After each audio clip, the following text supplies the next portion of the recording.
Hello friend, कैसे हैं आप लोग। आशा करता हूं कि आप अच्छे होंगे और आपकी पढ़ाई लिखाई बहुत अच्छे ढंग से चल रही होंगी। आज हम फिर बहुपद की क्लास करने वाले हैं, यानी आज लास्ट होगा। यानी आज का होगा बहुपद आपका पूरा तरह से फाइनल हो जाएगा। आज जब फाइनल हो जाता है बहुपद, तो आप जाइए कहीं से बहुपद और वास्तविक संख्या जो समाप्त हुआ है, कहीं से प्रीवियस ईयर, कहीं से कौन मेडल सेट, कौन क्वेश्चन लाइए, आप बनाइए, तब देखिए बनता है कि नहीं। क्योंकि आपको मैंने पूरा का पूरा कंसेप्ट समझा दिया है, बता दिया है। इसमें आपको कोई दिक्कत होने वाला नहीं है, ठीक ना। एक प्रॉब्लम है हमारे पास ये कि बोर्ड को लेकर, समझ गए। लाइटिंग तो लगा हुआ है, पता नहीं लाइटिंग कहाँ लगाएं कि बोर्ड फ्रेश पाए, समझ गए। जो लिख रहे हैं यहाँ हम वीडियो बनाते हैं ना, तो एकदम फुल फ्रेश दिखता है, लेकिन जब अपलोड करते हैं ना, तो अपलोड करते वक्त पता नहीं वीडियो इतना थोड़ा गंदा दिखता है, एकदम मतलब फ्रेश नहीं हो पाता है। पता नहीं, अगर आप जानते होंगे तो प्लीज़ कमेंट सेक्शन में थोड़ा बताइएगा। आप साथ देंगे तो हर काम होगा। बहुत कम समय में हम सब कुछ लगाने का प्रयास करेंगे, नहीं डिजिटल लगाने का प्रयास करेंगे। लेकिन अभी बूझिए कि थोड़ा अभी दिक्कत है, समझ गए। तब तक आप थोड़ा दिक्कत सही है, ठीक ना। देखिए क्वेश्चन है हमारा 36 नंबर। पढ़ाई में कोई कटौती नहीं होगी, पढ़ाई एकदम फुल होगा और पढ़ाई पूरा कंसेप्ट के साथ होगा। ये नहीं कि बोर्ड पे दिख नहीं रहा है तो चलो ऐसे वैसे पढ़ा जाता है, नहीं। पढ़ाई में थोड़ा सा कटौती नहीं, एकदम पूरा। देखिए तो 36 नंबर क्वेश्चन क्या है कि y² इंटू में है, अब बटा में क्या है 1/y, अब प्लस में क्या है 3। ठीक है ना। भले फ्रेश नहीं दिखे, लेकिन आपको थोड़ा समझने का प्रयास करना होगा। जैसे y² से इसमें गुना कराएंगे, यानी y² से गुना कराएंगे किसमें 1/y में, यहाँ प्लस है। y² से गुना कराएंगे किसमें 3 में गुना कराएंगे। यहाँ से y से एगो y खत्म, यानी क्या बच गया आपके पास y, अब प्लस में y² 3y² रख दिए, यानी आपका ऑप्शन नंबर डी में है। थोड़ा सा आप मिस्टेक कीजिएगा तो ऑप्शन नंबर आप बी मार दीजिएगा। क्यों? क्योंकि आप यहाँ ध्यान नहीं दीजिएगा तो गड़बड़ हो जाएगा। इसलिए ऑब्जेक्टिव क्वेश्चन को सॉल्व करते वक्त आपको पूरा माइंड को कंसंट्रेट करना होता है, पूरा माइंड को एकदम क्वेश्चन पे लगाना होता है, तभी जाके आप क्वेश्चन को सही ढंग से बना पाते हैं। इतना मेहनत कीजिए, कहीं टिक मार दीजिए, कहीं और हो जाएगा गड़बड़। आकर कहिएगा कि हम बनाए हैं 80 नंबर का, आएगा 48 नंबर। तो इस छोटी छोटी गलती को नहीं करना है, दोहराना नहीं है दोस्तों, दोहराना नहीं है इसको, ठीक ना। अब आइए अगला क्वेश्चन है कि यदि बहुपद px का एक गुणनखंड, माने गुणनखंड क्या हुआ 1ex + 1 दिया हुआ है गुणनखंड, ठीक है। अब कह रहा है कि बहुपद px का एक शून्यक होगा। जब गुणनखंड इतना है तो यहाँ से शून्य कैसे निकलेगा, क्योंकि शून्य को निकालने के लिए इस समीकरण को ही 0 कर देते हैं। जब समीकरण 0 हो जाएगा तो आपका क्या हो जाएगा, x बराबर हो जाएगा +1 उधर जाकर -1 हो जाएगा।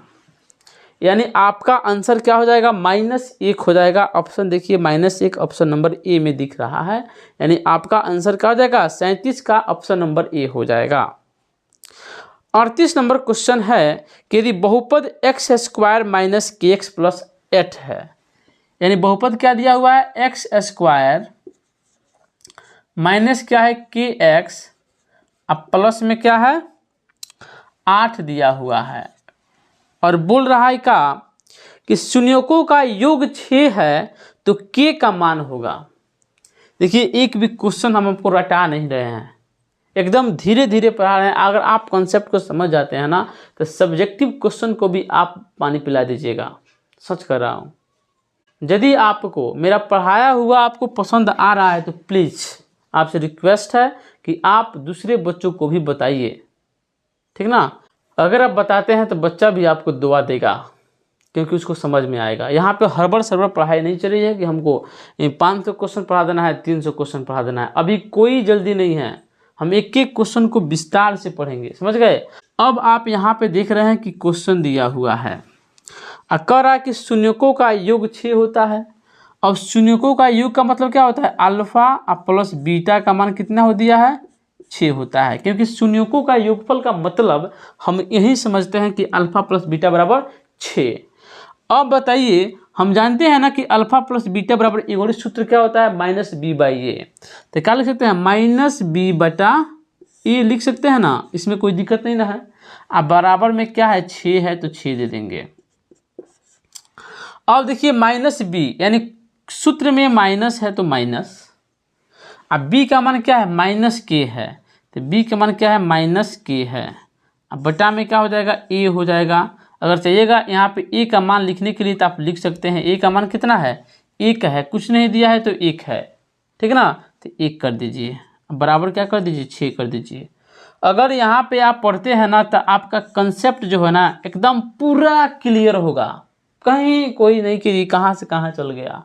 अब यहाँ देखिए कुछ नहीं है तो बटा में 1 समझिए, यहाँ से गुना कीजिए तो माइनस माइनस प्लस के हो जाएगा, और के में 1 से गुना करेंगे तो क्या हो जाएगा, के हो जाएगा। यानी के बराबर क्या हो जाएगा, 6 में 1 से गुना कीजिएगा तो 6 हो जाएगा, यानी यहाँ पे 6। अब आप ही बताइए मेरे प्यारे बच्चों, के का मान कितना हो गया, 6 हो गया ना। तो इसमें देखिए ऑप्शन नंबर 6 किधर है ना, ऑप्शन नंबर डी में है। देखिए 6 तो दिया है लेकिन माइनसों में 6 वो दे दिया है। तो आप भूल से कभी भी माइनस प्लस का गलती मत कीजिएगा, नहीं तो इतना मेहनत कीजिएगा फिर आपका ऑप्शन गलती मार दीजिएगा ना, बहुत दुख होगा। इसलिए ध्यान पूर्वक जब क्वेश्चन को बनाए तो आप जल्दी नहीं किए तो टिक करते समय आप जल्दी मत कीजिएगा, आराम से उसको टिक कीजिएगा सोच समझ कर, ठीक ना। तो आइए अगला क्वेश्चन देखते हैं, आपका 39 नंबर क्वेश्चन। तो 39 नंबर क्वेश्चन जो है ना काफ़ी इंपॉर्टेंट क्वेश्चन है, आइए इसको भी हम देख लेते हैं। देखिए 39 नंबर क्वेश्चन कि द्विघात बहुपद के शून्यकों की अधिकतम संख्या कितनी होती है। आपको हम बार बार बताएं कि द्विघात, द्विघात मतलब घात मतलब पावर कितना, 2। अधिकतम घात 2 हो सकता है क्योंकि द्विघात की बात कर रहा है। त्रिघात कहता तो घात 3 होता, यानी इसमें द्विघात की बात है तो द्विघात में क्या होता है, पावर 2 ही मैक्सिमम होता है। अधिकतम कहिए या फिर न्यूनतम कहिएगा तो 1 हो सकता है, क्योंकि x square plus x plus 1 होता है तो एक्स एगो सिंगल में ना होता है। तो न्यूनतम कहेगा तो 1 और अधिकतम कहेगा तो 2, द्विघात में 2 त्रिघात में 3। इसमें ऑप्शन नंबर आप बी मार सकते हैं। अब आइए 40 नंबर क्वेश्चन की बात करते हैं कि m के किस मान के लिए, m के किस मान के लिए -4 बहुपद x square minus x square minus x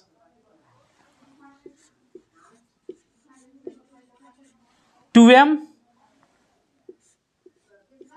plus में 2, ठीक है, का एक शून्यक है। m के किस मान के लिए -4 जो है ना बहुपद इतना का एक शून्यक है। m के किस मान के लिए मतलब कि m का कौन सा नया मान रख देंगे कि -4 इसका शून्यक हो जाएगा। तो क्या करेंगे, पहले इसको शून्यक करके देखते हैं। यानी कहने का मतलब क्या है कि m के किस मान के लिए -4 जो है ना बहुपद इतने का एक शून्यक है, यानी -4 क्या है, शून्यक है इसका। तो सबसे पहले क्या करते हैं, शून्य करने के लिए इसको पहले 0 करते हैं, ठीक है। अब जहाँ जहाँ x है ना वहाँ पे -4 को रखेंगे तभी ना m का मान निकलेगा। तो -4 लिखेंगे यहाँ पे, 4 का स्क्वायर, फिर -4। देखिए जहाँ माइनस माइनस आ जाए ना वहाँ पे कुष्ठ देना एकदम जरूरी है, नहीं तो गड़बड़ा जाएगा, समझ गए। यहाँ पे फिर -2m प्लस में क्या हो गया 2 = आपका 0, ठीक है। -4 का स्क्वायर कीजिएगा तो कितना होगा, 16 होगा, 16 होगा। माइनस माइनस प्लस हो जाएगा, +4 हो जाएगा। और देखिए गुना करा दीजिए, -2m यानी 2m और माइनस प्लस -2 = कितना हो गया, 0 हो गया, ठीक है। इसके बाद देखिए ये प्लस में है, ये प्लस में है, तो 16 4 कितना होता है, 20 होता है। ऐसे कि क्या है -2m लिख देंगे इसको ऐसे ही, आई -2 = क्या हो जाएगा, 0 हो जाएगा। इतना आपको समझ में आ रहा होगा। ध्यान से सुनिए, इत्मीनान से सुनिए, कहीं नहीं जाना है। 10-15 मिनट का वीडियो होगा, देख लीजिएगा तो आपका जीवन सफल होगा। ठीक है ना। यहाँ देखिए -2 है। अब पहले क्या करेंगे, 20 में से -2 को हटाएंगे तो यहाँ पे केवल क्या होगा, -2m यहाँ पर रहने दीजिए। अब 20 में से 2 हटाइएगा तो क्या होगा, 18 होगा। 18 को उधर भेजिएगा तो यहाँ पर प्लस में था, इधर आकर -18 हो जाएगा। माइनस से माइनस कैंसिल, 2 से कैंसिल हो जाएगा 9 बार में। इसलिए आपका m बराबर कितना हो गया, 9 हो गया।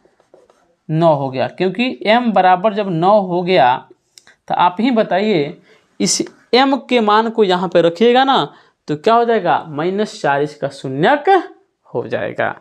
तो देखिए इसमें m बराबर 9 किधर दिया हुआ है, तो ऑप्शन नंबर सी में आपको दिख रहा होगा। ठीक ना। अब देखिए आपका क्वेश्चन नंबर क्या है, 41 नंबर क्वेश्चन, कि px दिया हुआ है x² - 2x - 3 दिया हुआ है। आप पूछ रहा है कि शून्यक निकालना है, कि इसका शून्यक जो है कौन कौन से हो जाएंगे। ठीक है, तो पहले इसको हम साफ करते हैं। अब आप ध्यान से देखिए, खूब ध्यान से समझिएगा। x² - 2x, आप प्लस में कितना है, माइनस में क्या है, 3 दिया हुआ है। और इसका शून्यक निकालना है तो सबसे पहले आपको हम बताए थे ना कि इन दोनों का गुणा कीजिए तो कितना होता है, -3x²। कितना होगा, -3x²। अब इसको ऐसे तोड़िए कि जोड़ने घटाने पे -2x प्राप्त हो। तो यहाँ पे 3 है तो 3 का गुणनखंड कीजिएगा तो क्या होगा, 3 × 1 ना होगा, 3 1 में टूट गया, यानी 3 1 में ही टूटेगा। देखिए तो x² हो जाएगा। अब माइनस में क्या कर दीजिए, 3x 3x लिखिए। ठीक है ना। अच्छा, अब माइनस में क्या कीजिए, x लिखिए। तो अब बताइए कि 3x² तो हो गया, प्लस में हो गया, माइनस में होना चाहिए। तो क्या करेंगे, हम इसको प्लस बना देंगे। तब देखिए -3x है, इसमें से एगो x निकल जाएगा तो क्या बचेगा, -2x बच जाएगा। और 3x गुना x से करिएगा तो 3x² और माइनस प्लस माइनस माइनस तो -3x² आ गया है, यानी ये टूट गया। अब क्या बचा, -3 बचा। अब इसमें देखिए इन दोनों में कॉमन क्या है, तो x कॉमन है तो x को बाहर निकालेंगे। यहाँ कितना बच गया, x बच गया, यहाँ पे -3 बच गया। ठीक है, यहाँ पे क्या है, प्लस है, यहाँ पे एक कॉमन को निकालेंगे तो क्या बच जाएगा, x -3 बच जाएगा। अब यहाँ पे देखिए ये दोनों क्या हो गया, बराबर हो गया। जब ये दोनों बराबर हो गया मेरे प्यारे बच्चों, तो समझ जाइएगा कि आपका गुणनखंड जो है ना सही दिशा की ओर जा रहा है। ठीक ना। यहाँ पे क्या कीजिए, x+1 लिख दीजिए, x+1। ठीक ना। और देखिए x+3, x -3 हो जाएगा, सॉरी, क्योंकि माइनस में दिया हुआ है। इसका शून्यक निकाल रहे हैं ना, तो हम एक गलती कर रहे हैं, क्योंकि हम बराबर 0 नहीं दिए हैं। बराबर 0 देना होगा तभी जाकर ना शून्यक निकलेगा।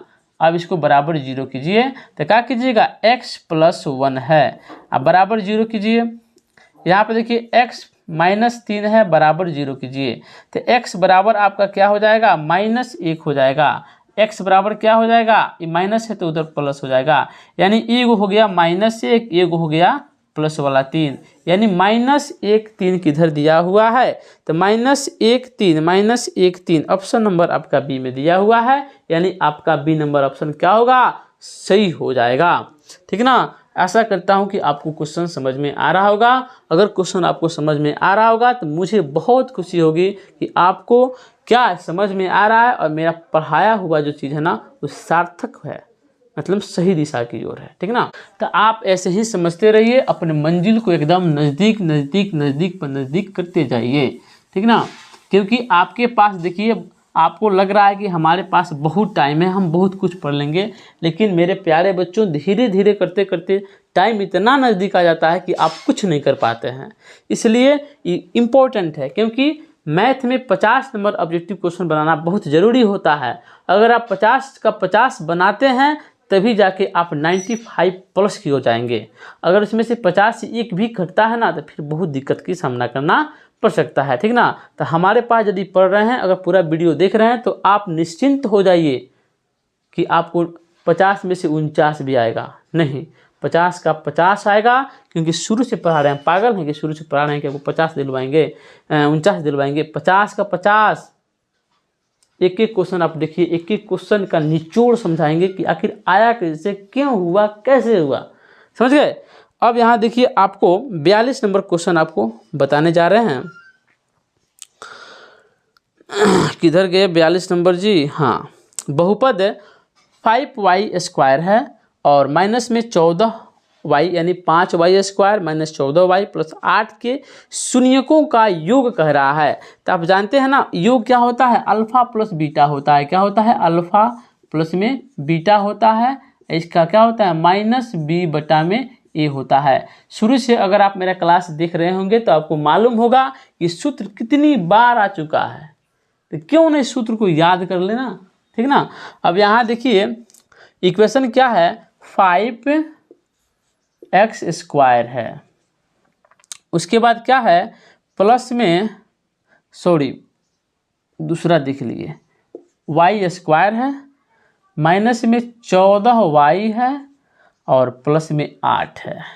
यहाँ पे a का मान 5 है, b का मान -14 है, c का मान 8 है। तो हमें निकालना है माइनस बी बाई ए। तो माइनस सूत्र का हो जाएगा, अब b का मतलब -14, ठीक है।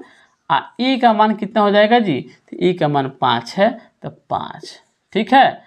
अब माइनस माइनस प्लस 14 हो गया, अब बटा में 5 हो गया, यानी अल्फा प्लस बीटा यानी जोगफल कितना हो गया, शून्यकों का योग 14/5 हो गया। ऑप्शन नंबर आपका सी सही हो जाएगा। दिख रहा है ना कितना इजी, कितना सिंपल है, बशर्ते आपको समझना है। समझ लीजिएगा तो सारा बेड़ा पार है बच्चों, ठीक ना। उसके बाद 43 नंबर क्वेश्चन, यदि fx 5x² है, fx कितना दिया हुआ है, fx जो है ना 5x² है। क्योंकि हम इसको साफ करके पढ़ाते हैं, क्योंकि इसमें स्पेस भी कम है ना, तो आपको थोड़ा दिक्कत ना हो, इसीलिए हम क्या करते हैं, इसको हमेशा मिटा मिटा कर पढ़ाते हैं, समझ गए। देखिए 5x², ठीक है। उसके बाद है -13x, अब प्लस में क्या है, शायद के दिया हुआ है ना, के दिया हुआ है, ठीक है। ये प्लस में 13x है, ठीक है। कह रहा है का मूल एक दूसरे के व्युत्क्रमानुपाती है, तो के का मान ज्ञात कीजिए। इसका जो मूल है ना, अल्फा बीटा जो है ना, वो क्या है, उल्टा है। यानी मतलब क्या है, एगो अल्फा है ना, एगो क्या है 1/अल्फा है, समझ गए, उल्टा है। तो चलिए हम देख लेते हैं पहले क्या है। एक दूसरे के व्युत्क्रमानुपाती है, तो के का मान ज्ञात करना है। तो यहाँ पे देखिए के कहाँ फंसा हुआ है, के सी पे फंसा हुआ है, यानी अल्फा इंटू बीटा करते हैं ना, तो सी बाई ए होता है। तो हम ऐसा कुछ ढूंढेंगे सूत्र जिसमें के फंस जाए, तब ना के का मान निकलेगा। तो देखिए मान लीजिए क्या है, ये अल्फा है, मान लीजिए ये क्या है, बीटा है। तो अल्फा इंटू बीटा का क्या मतलब होता है, सी बाई ए। तो अल्फा की जगह पे क्या हो गया, ए, गुना बीटा की जगह पे 1/a। अल्फा इंटू बीटा बराबर क्या होता है, सी बाई ए। तो सी का मान के है, अब बाई ए मतलब 5 है। यहाँ तक समझ में आ गया। माइनस से माइनस ए से ए कैंसिल हो गया, यानी k/5 बराबर क्या हो जाएगा जी, 1 हो जाएगा। नीचे कुछ नहीं है तो 1 बुझिए, क्रॉस मल्टीप्लाई कराइए, तो k बराबर कितना हो जाएगा आपका 5 हो जाएगा, k बराबर। ये क्वेश्चन जो है ना, कसम से कह रहा हूँ कि क्वेश्चन यदि एग्जाम में पूछता है ना, तो बहुत से बच्चों को नहीं आएगा। तो आपको हम समझा दिए ना कि सबसे जरूरी के कहाँ फंसता है। के अगर यहाँ पे होता तो अल्फा प्लस बीटा करते तो माइनस बी बाई ए हो जाता, तो के फिर यहाँ पहुँच जाता।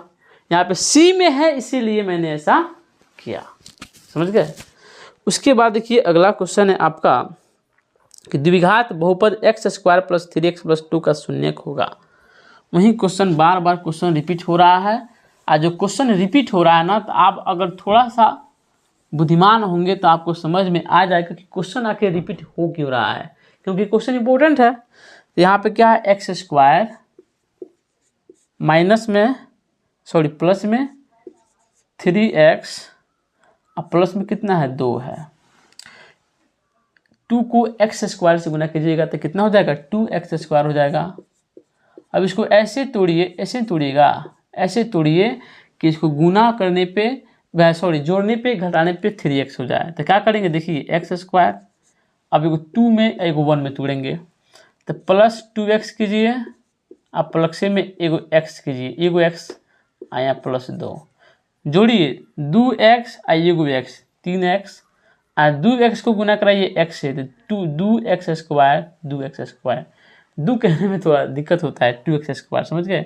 यहाँ पे इनसे कॉमन कर लीजिए, x कॉमन कर लीजिए, कितना बचेगा x, प्लस यहाँ से x कॉमन होगा, हटेगा तो 2 बच जाएगा। यहाँ देखिए इसमें क्या दोनों में कॉमन है, तो एक कॉमन है तो एक ले लीजिए, तो एक लेंगे तो क्या होगा, सेम यहीं बच जाएगा। कोष्ट में बराबर आना चाहिए तभी आपका गुणनखंड सही हो रहा है, ठीक ना। तो यहाँ पे देखिए x प्लस 1 हो गया, यहाँ पे क्या हो गया, x प्लस 2 हो गया। एक गलती कर रहे हैं क्योंकि बराबर हम शून्य नहीं कर रहे हैं, शून्य के निकालने से बराबर शून्य होगा ना, तो x प्लस 1 है, बराबर शून्य करेंगे तो x बराबर कितना आ जाएगा, -1। यहाँ x प्लस 2 है, बराबर 0 करेंगे तो कितना हो जाएगा, x बराबर -2, यानी -2 और -1 कहाँ है ऑप्शन में, -2 और -1, तो -2 और -1 के ऑप्शन नंबर डी में दिया गया है, -1 -2, ठीक ना। तो आपका ऑप्शन नंबर डी सही हो जाएगा। अब उसी तरह एक क्वेश्चन आपका है अगला कि अल्फा और बीटा बहुपद x², 45 नंबर क्वेश्चन कौन सा है जी, x² - 3 है, x² - 3 है। इसको थोड़ा ध्यान से समझिएगा, ये भी क्वेश्चन रिपीट है जी। क्या है, x² - 3 है, शून्य का निकालना है तो क्या करेंगे, इसको 0 करेंगे ना, तो x² बराबर क्या हो जाएगा, ये माइनस में तो उधर जाएगा तो प्लस में हो जाएगा। अब x जैसे यहाँ से हटेगा तो बेचारा रूट में हो जाएगा 3, प्लस माइनस में हो जाएगा। तो इसका मतलब क्या है, एगो हो जाएगा प्लस में और एगो क्या हो जाएगा, माइनस में हो जाएगा, यानी एगो प्लस में और एगो माइनस में हो जाएगा, यानी आपका ऑप्शन नंबर बी सही हो जाएगा। अगला क्वेश्चन देखिए 46 नंबर कि अल्फा और बीटा बहुपद fx देखिए fx कितना दिया हुआ है, fx कितना दिया हुआ है जी, fx बराबर क्या दिया हुआ है, x² प्लस x² प्लस में x प्लस में क्या है 1 दिया हुआ है। हमें निकालना क्या है, 1 में क्या है अल्फा प्लस में 1 में बीटा। अब आपको यहाँ ध्यान देना है, कल वाला वीडियो आप देखे होंगे तो आपको क्वेश्चन एकदम इजी लगेगा। अब बताइए इस प्रकार का कोई सूत्र हम लोग पढ़े हैं, नहीं पढ़े हैं, तो क्या करेंगे, अल्फा बीटा का एलसीएम लेंगे तो ये हो जाएगा अल्फा इंटू बीटा, अल्फा यहाँ है बीटा यहाँ, तो बीटा यहाँ चल जाएगा, अल्फा यहाँ पे चल जाएगा।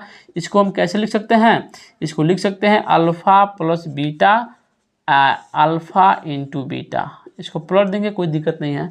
अब क्या करना है, अल्फा प्लस बीटा का मान निकालेंगे इस सूत्र से, अल्फा इंटू बीटा का मान निकालेंगे इस सूत्र से, आराम से रखेंगे, आपका आंसर सामने हो जाएगा। तो अल्फा प्लस बीटा बराबर क्या होता है, माइनस अल्फा प्लस बीटा बराबर क्या होता है जी, -b/a। तो -b कितना है, -1, क्योंकि यहाँ पे 1 है, सूत्र का माइनस लग गया, a कितना है 1 है, यानी कट के क्या हो जाएगा, -1 हो जाएगा। तो क्या कीजिएगा आप, यहाँ पे -1 alpha plus beta, alpha into beta का मतलब क्या होता है, c/e होता है। तो आपके पास c कितना है जी 1 है, a कितना है 1 है, तो कट के क्या हो जाएगा 1 हो जाएगा। तो यहाँ 1 कर दीजिए, कटेगा तो कितना हो जाएगा, -1 हो जाएगा आपका 1 अल्फा प्लस 1 बीटा का मान। तो इसमें आपका आंसर क्या हो जाएगा जी, ऑप्शन नंबर बी हो जाएगा -1, ठीक है। इस तरह से आपका जो क्वेश्चन है समाप्त हुआ। आज आपका बहुपद क्लियर हो गया, आपको बहुपद से एकदम निश्चिंत हो जाना है। इसमें से आपको कम से कम 100 क्वेश्चन में 5 क्वेश्चन देखने को मिलेंगे। अगर आप 5 को यहाँ से बना देते हैं, वास्तविक संख्या से 5 देखने को मिलेंगे, 5 वहाँ से बना देते हैं तो 10 क्वेश्चन हो जाएगा। तो बुझ जाइए कि आप 10 क्वेश्चन का तैयारी कर लिए, ठीक है ना, बच गया आपको 40 क्वेश्चन बनाना। तो फिर अगला टॉपिक भी तो है ना, ठीक ना। तो कल से हम अगला टॉपिक पढ़ेंगे 2 चरों वाले रेखीय समीकरण, ठीक ना।